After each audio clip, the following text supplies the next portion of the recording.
Мы вставали рано утром, мы старались использовать вот это световое время максимально. Мы сделали фотографии, я сделал рисунки, к счастью, я умею рисовать, потому что рисунок, он дает объемное изображение. И в конце концов, по приезду уже домой в город Уфу, мы сделали карту-схему города богов. И вы знаете, что получилось? Это получилась невероятная вещь. Нет ни одного монумента, включая саму священную гору Кайлас, которые бы не защищали зеркала времени. На все направлены зеркала времени. Откуда бы ты ни подошел, ты всегда будешь, если будешь касаться вот этих вот монументов, обычный человек, например, то ты всегда подпадешь под зеркала времени. Поэтому никто не залез на священную гору Кайлас высотой 6666 метров. Только «Комсомольская правда» в свое время, эта скандальная газета, писала по следам моей экспедиции, что будто бы «Комсомольская правда» сделала попытку восхождения на священную гору Кайлас. Это все авантюра и зависть. Вот никто не может дотронуться до этого священного, потому что зеркала времени. Сжатое время защищает. Это созданное древними чудо. И вот вы знаете, что же это за чудо? Когда мы проконсультировались с картой-схемой города богов, с молекулярными биологами, молекулярные биологи сказали, это огромная каменная ДНК. Это похоже воистину на ДНК. Диаметр этого ДНК в каменном варианте на Тибете 50 километров. В это можно не верить. Ну, конечно, такие люди, которые верят, что человек произошел от обезьяны и верят Дарвину, эти люди не будут в это верить, но это надо видеть. Для этого надо двигать ногами, руками и мозгами, а вернее энергией времени своего разума, а не просто пыжить нос от того, что ты написал никому не нужную монографию. И вот дело в том, что триплет ДНК – это главная составная часть ДНК. Он пирамидален. Это маленькая пирамидка. И весь город богов – это город в основном из пирамид и зеркал времени. Как в ДНК входит зеркало времени, мало понятно.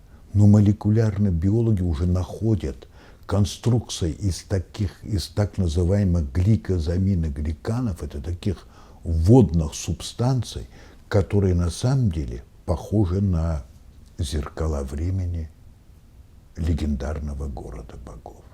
Мы так мало знаем, господа. Мы так горделивы. Мы все отрицаем. Но это на самом деле так. У меня написан 5-томник, книга под названием «В поисках города богов». Она переиздана уже на более чем 20 языков мира. Там множество, я даже и забыл, вот из Вьетнама, откуда-то привозят это все переведено. Но мне приятно то, что мы, русские, россияне, впервые увидели и осознали, что же такое легендарный город богов. Кто же построил город богов? Я могу сказать сразу, коротко. Конечно же, не дикари, под которых канают дарвинисты.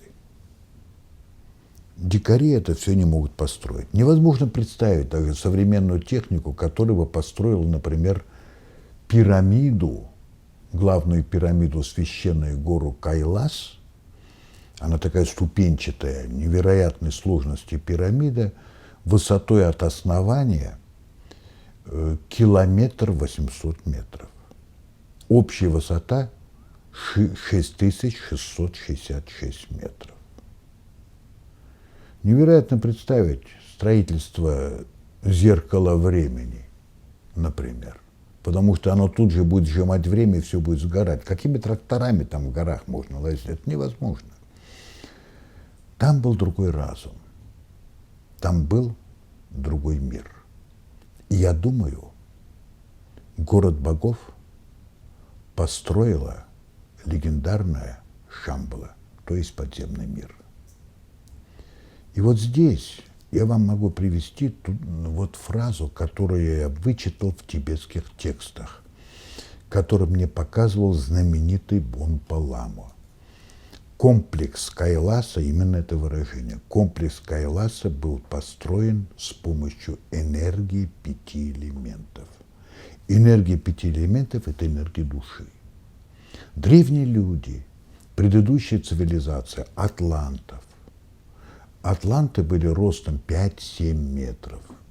А еще до атлантов жила цивилизация лемурийцев. Они ростом были, поздние лемурийцы, 10 метров. Значит, ранние лемурийцы были ростом 20 метров. До этого была цивилизация призраков или водных людей, когда тело состояло из воды. А до этого были ангелы, ангелоподобные люди. И вот все эти расы людей, мы 5-я раса, мелкие, в принципе, всего-то 1,70 м где-то ростом. Значит, мы называемся арийцы. Гитлер себе присвоил это название для немцев, он дал название арийцы. Хотя вся наша раса, все современное человечество по Блаватской, по Платону называется арийцы. Это не только германская нация. Так вот, вот эти все 5 рас, ангелоподобные люди, призракоподобные люди, по-блаватски я говорю, значит, лемурийцы, гиганты с материальным телом, атланты, жившие до нас, и мы, в том числе арийцы, лучшие из лучших, с чистой душой, они сохранились и до сих пор сохраняются в подземном мире, который по восточным легендам называется Шамбалой. Вот эта Шамбала – это и есть подземный мир. Подземный мир описан очень хорошо и в вавилонских текстах, текстах шумеров. Значит, он описан в алтайских легендах, в монгольских легендах, тибетских легендах, легендах индийцев, мапучи, все одинаково. Земля полая. Земля полая. Почему мы должны верить нашим геологам, которые говорят, что там ядро? Ну откуда эти геологи знают? У них уровень-то знаний. Вы представляете, какой. Геолог – это не самый светоч на этом мире. Земля полая. Там светит внутреннее солнце, которое идет с востока на запад, и оно ходит. Там плещется желтый океан, в центре которого находится земля 7 уровней. Вот это самое главное место, это земля 7 уровней, это огромная земля, представляете? Вот она примерно несколько площадей России составляет. Не одну, а несколько площадей, если взять весь земной шар, который состоит в основном из океанов. Там находится царство мертвых, где находятся люди в состоянии самадхи, то есть самоконсервации человеческого тела. То есть тело в состоянии самоконсервации, а дух с душой летают и ведут такую спокойную жизнь, но всегда находят свое тело через так называемую серебряную нить, и это тело всегда может ожить. Это называется самадхи, и вот там находится царство мертвых. Вот таков подземный мир. Но главный закон подземного мира, как пишется в тибетских текстах и описано в индийских махатмах, это закон чистой души. закон чистой души тот, который не пропускает туда грязных душевно людей. А мы наземный мир. Мы под влиянием дьявола. Туда дьявол не проходит.